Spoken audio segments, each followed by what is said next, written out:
Hello வடகொரியா பல நாடுகளை ஆட்டி படைக்குதுன்னு தான் சொல்லணும். ஏன்னா அணுஆயுத சோதனை என்ற பேர்ல உலகத்தை ஆட்டி படைச்சிருக்கிற ஒரு நாடு தான் வடகொரியா. வடகொரியா அதிபராக இருக்கிற கிம் ஜாங் உன் தான் இதுல முக்கிய கவனம் பெற்றிருக்காரு உலகம் முழுவதும். சரி, அந்த நாட்டோட சட்டத்திட்டம் என்னன்னு பார்க்கலாம். வடகொரியால பாலியல் படம் பார்ப்பது தவறு. அது மட்டும் கிடையாது, வடகொரியால தென்கொரியா படம் பார்க்கறதும் பைபிள் வாசிப்பதும் முக்கிய குற்றங்கள்ல ஒண்ணு. அப்படி செஞ்சா அந்த நாட்டு அரசு அவங்களை தூக்கில போட்டுருவாங்க. வடகொரியால கஞ்சா செடி வளர்ப்பது சட்டப்படி செல்லுபடியாகும். தெருவோரங்களில் கூட ஏகப்பட்டது வளர்ந்து கிடக்குமா. மருத்துவத்துக்காக இந்த செடியை அந்த நாட்டு அரசு வளர்க்குது. வடகொரியா அரசு எதிர்த்து பேசினா யார் எதிர்த்து பேசுறாங்களோ அவங்களை சிறையில் அடைக்கிறது மட்டும் இல்ல, உங்களுடைய 3 தலைமுறைக்கும் சிறைவாசம் தான். வடகொரிய ராணுவத்தில் பணி செய்யணும் அப்படின்னா 28 வகையான ஹேர் ஸ்டைல் இருந்தாவே போதும், உடனே ராணுவத்தில் இடம்பெற்றலாம். வடகொரியாவில் சாமானிய மக்கள் கார் வைக்கிறதுக்கு அனுமதிக்கப்படல. ஆனாலும் அங்குள்ள ராணுவ அதிகாரிகளுக்கு அனுமதி வழங்கப்பட்டிருக்கு. வடகொரியாவின் கிம் ஜாங் இல் பிறந்த நாள அந்த நாட்டு புத்தாண்டு நாள கொண்டாடுறாங்க.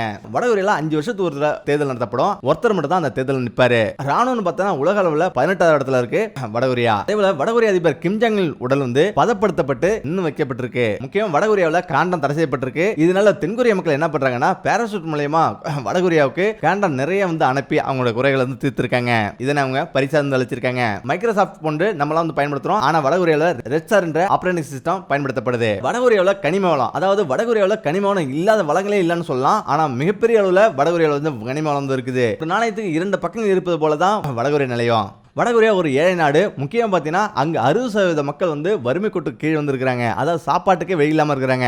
ஒரு அதிர்ச்சியான தகவல் என்னன்னா, மனித கழிவுல கூட உரம் பயன்படுத்த மக்களிடம் வாங்கிக்கிறாங்க. சோமாலியாவோட ஒப்பிட்டு பேசும் அளவுக்கு வடகொரியா வறுமை நிறைந்த ஒரு நாடு. அதே நேரத்தில் வடகொரியா இன்னொரு முகத்தை பார்த்தா நீங்க ஆச்சரியத்தின் உச்சிக்கே போவீங்க. உலகிலேயே அதிக தாதுக்கள் கொண்ட ஒரு நாடு தான் வடகொரியா. வடகொரியாவில் உள்ள தாது மணல மட்டும் $10 டிரில்லியன் வருமா. கிட்டத்தட்ட 200 வகையான தாது பொருட்கள் அங்க இருக்குது. 99% சுத்தமான அங்க மட்டும் தான் இருந்திருக்கான். இதுல முக்கியமா இரும்பு, காப்பர், தங்கம், துத்தநாகம், கிராபைட், சில்வர், மேக்னீசியம், டங்ஸ்டன் போன்ற கனிம வளங்கள் இருக்குது. அது மட்டும் கிடையாது, நிலக்கரி, பெட்ரோல் போன்ற கனிம வளங்களும் நிறைய இருக்குது. அதாவது தென்கொரியாவை விட 20 மடங்கு அதிகம்னு சொல்றாங்க.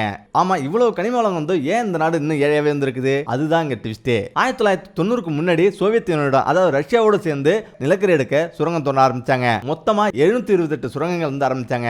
இதுல முக்கியமா 241 நிலக்கரி சுரங்கமும் 260 மற்ற சுரங்கங்களும் தோண்டினாங்க. இதுக்கு பிறகுதான் பெரிய ஒரு விஷயம் நடந்தது. அதுதான் அணுஆயுத சோதனை. இதனால நிதியுதவி இல்லாம பராமரிப்பு மற்றும் செயல்படுத்த முடியாம எல்லா சுரங்கங்களும் மூடப்பட்டது. இதுக்கு முக்கிய காரணம் அணுகுண்டு சோதனை தான். அணுகுண்டு சோதனையால சர்வதேச நாடுகளில் உள்ள அனைத்து நாடுகளும் வடகொரியா புறக்கணிச்சது. இதுதான் மிகப்பெரிய ஒரு பின்னடைவை சந்திக்க ஆரம்பிச்சது வடகொரியா. ஏன்னா ரஷ்யா சீனாவை மட்டுமே நம்பி அவங்க எதுவுமே தோண்ட முடியாது. அப்படி தோண்டி எடுத்தா கூட மொத்த லாபத்தையும் ரஷ்யா சீனாவே எடுத்துக்கும். லாபமே பார்க்க முடியாது. இதனாலதான் மொத்தமா முடிட்டாங்க. முக்கியம் வடகொரியாவில் நடக்கும் சர்வதிகார ஆட்சியால அவங்க இன்னும் எந்த ஒரு டெக்னாலஜிலையும் முன்னேறவே இல்லை. இதன் காரணமா தான் அவங்க இன்னும் எப்படி எடுக்கிறதுன்னு கூட தெரியாம ரொம்ப கஷ்டப்பட்டு இருக்காங்க. முக்கியமா இதன் காரணமா தான் அவங்க 20% மட்டுமே எடுக்க முடியுது. அதுவும் மனிதர்கள் கையாலே தோண்டி தோண்டி எடுக்கிறாங்க. முக்கியம் வடகொரியா சர்வதேச அரங்கில் இடம்பெறாம இருக்கிறதால அவங்க ஏற்றுமதி இறக்குமதி பத்தி எதுவுமே தெரியாம இருக்குது. ஏற்றுமதி இருக்க செய்யறதுக்கும் வாய்ப்பு இல்ல. ரெண்டாவது பாத்தீங்கன்னா அவங்க எடுக்கிற கொஞ்சம் அளவு கூட சீனர்கள் ஏமாத்திடுறாங்க. சீனக்காரங்கள்ட்ட தான் திருட்டுத்தனமா வித்தாகணும். அதுவும் திருட்டுத்தனமா வைக்கிறதால 10 மடங்கு விலை கம்மியா வாங்குறாங்க சீனா. இதனால சீனாவுக்கு தான் பயன் தர வடகொரியாவுக்கு எந்த விதத்திலையும் பயன் இல்ல.